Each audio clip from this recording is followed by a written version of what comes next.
Okay, I think a really good team win. I really believe these games can be really hard. You know, you guys have been doing this a long time. When you sandwich a game like this in between a national story game last week and how many snaps were in that game and the emotion of that game, and then a crosstown rivalry next week, regardless of whether you talk about it with your players, obviously they know about it, and the magnitude of potential what that game means, and then a noon kickoff. So I got to give a lot of credit to our assistant coaches and to our players for really coming out today. Not playing a perfect game, obviously, but you're playing a conference game, sandwiched in there, and you win by 21 points. And the storyline would be the defense. After the last 5.5 quarters of what we had played, we talked about it during the week, we had really felt like we played good defense for 7.5 weeks. And then 5.5 quarters, we played really, really bad. And so it was good to see we got back to playing like we were earlier, and maybe even better at times. I thought we were very aggressive, and the players really got after the ball today, creating turnovers. So, and some big stops. So that was great to see.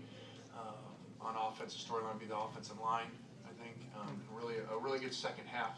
You know, of football. I thought football outside of the turnover late was good football in the second half.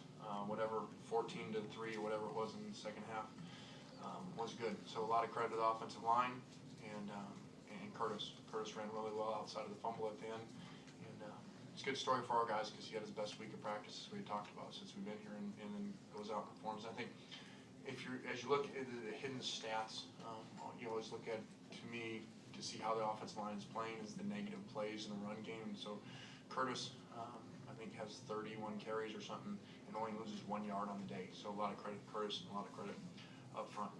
And you know, at the end of the day, there was a tie game at half here, and you can just imagine what this press conference would be like if it went the other way. So it was really good to see our players and coaches come out and have a good second half. Lane, how much of your defensive front really played into your improved effort overall on that side of the ball? Yeah, I thought our front played really good. I thought our linebackers timed up the blitzes. You see 11 tackles for loss and 7 sacks in the game, and not just the little sacks, 56 yards of sacks. You know, that was a big deal to try to harass the quarterback and make him not be able to be comfortable in his system. And so, once again, credit to our staff, our defensive staff, and our players. Lane, you had said a tie game at half, coming off 2 losses. Sports has a lot of momentum sometimes that affects performance. Was that a concern, thought process in that third quarter? Well, I think you're always trying to manage the situation in the game, and we know what the standards are here, so we understand.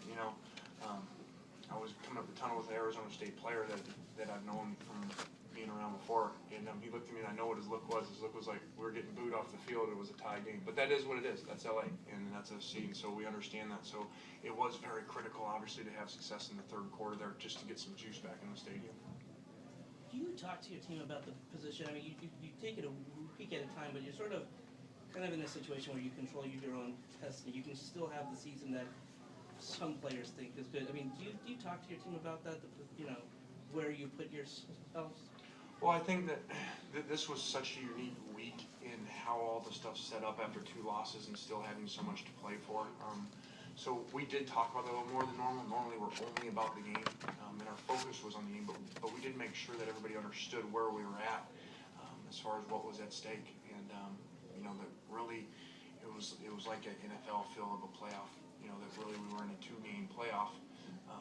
To continue playing in the conference and win the South. So we got 1 down, and now we got another one next week. I assume you'd like to get Robert Woods the ball more. So why isn't it happening? That's a good question. I don't have the answer. We tried the first play of the second half, tried to get him going, because I could feel him. And the ball got tipped there. He got me a great play on it, trying to get him the ball in the flat and get him going. So, unfortunately, we just haven't been able to. Did you get the sense that it was affecting his morale at all? Yeah, he's human. He's one of the best we've ever had here. And but at the same time, you're human. You want the ball. You play receiver, you want the ball. And so, it was nothing negative. It was just from our relationship, I could feel him. I just think he was just a little bit down. What was the biggest tactical adjustment on defense? Was it blitzing more, or was it? Well, I think that our guys really were more aggressive, and not with the defensive calls, but really the front 7. They got after, they attacked. And part of that is last week what that system makes you do. You got to read a lot of stuff because the quarterback runs and everything. But I thought we were much more aggressive, even though this quarterback pulls the ball and runs sometimes. So it was good to see. It was much needed. What's about the shuffling on the left side of the offensive line all game? Yeah, we just had made a decision, to play Andre every third series, and then with the two left guards, just to play them every 2 series in rotating, which we had actually done. This was the 3rd week in a row we had done that. So just creating competition. We started Jaleel over Selma, and so we just always wanted, no matter how our production has been going, we want to make sure that we're still trying to find ways to improve. Was Silas available? He was not, no. And Are you is ever surprised by anything Marquise Lee does? Are you surprised anymore? Yeah, I was really about to the point of thinking there's just some really bad karma going on this week, because about 45 minutes before the game, Marquise comes in my locker room and he's freaking out because his face is all swollen and he'd had an allergic reaction to something. And I'm going, this really can't be happening right now. They're arguably the best player in college football over the last couple of weeks with everything we got going on. And so, credit to our medical staff, they did a great job to calm him down. He was not himself today, actually, as well as he played. He'll go get that long touchdown pass. That long touchdown pass isn't even contested when he's himself. You could see today that had affected him. And he had to IV at half, and he felt a little bit heavy. He wasn't himself, and he's still one of the elite players in college football today. And he would have normally got that deep ball to put the game away on the stutter post. He would normally would have got that. Do you think it's important for him and really the program for him to kind of be in that conversation for the Heisman? You've talked about him being probably the top player right now. I mean, do you think that that's something that would be good to have, obviously? Sure, yeah, it would be great to have. I think it would be well deserved. But our guys understand individual awards come with team success, and so I've said it before. If we wouldn't have screwed up these couple games, maybe we're sitting here with 1 loss. The conversations of him and Matt with awards would probably be different. Do you ever worry about using him too much or relying on him too much, taking away maybe from other guys' offense? No, I think that's your job as a play caller. If you got somebody that people can't stop, you keep getting the ball. I think the questions, if we're sitting here and he touches the ball 3 times in the game, I would imagine that would be the first question that you guys would ask is, what are you doing? How do you not get that guy the ball? So I think it's critical. I've always said I compare offense to basketball by the way that you call plays. If you have a shooter that's hot, the last thing you do is pass. The turnover's still a real concern.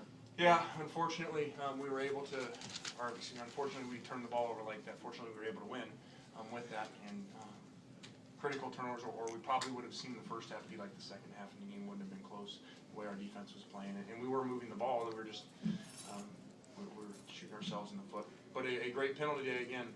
I think 4 penalties for 30 yards. So once again, credit to our players improving in that area.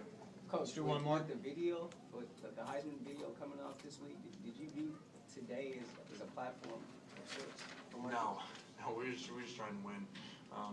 It's been a long 2 weeks and a long week with the distraction this week, unfortunately. I felt bad about that for all SC people, administration, fans, everything, because it was an unfortunate situation, what happened with the ball deal, and it was just such a story, unfortunately. So the last thing we're worried about is a Heisman platform, Marquise today, a Heisman. We want to make sure that we won the game. Thank you. All right, guys.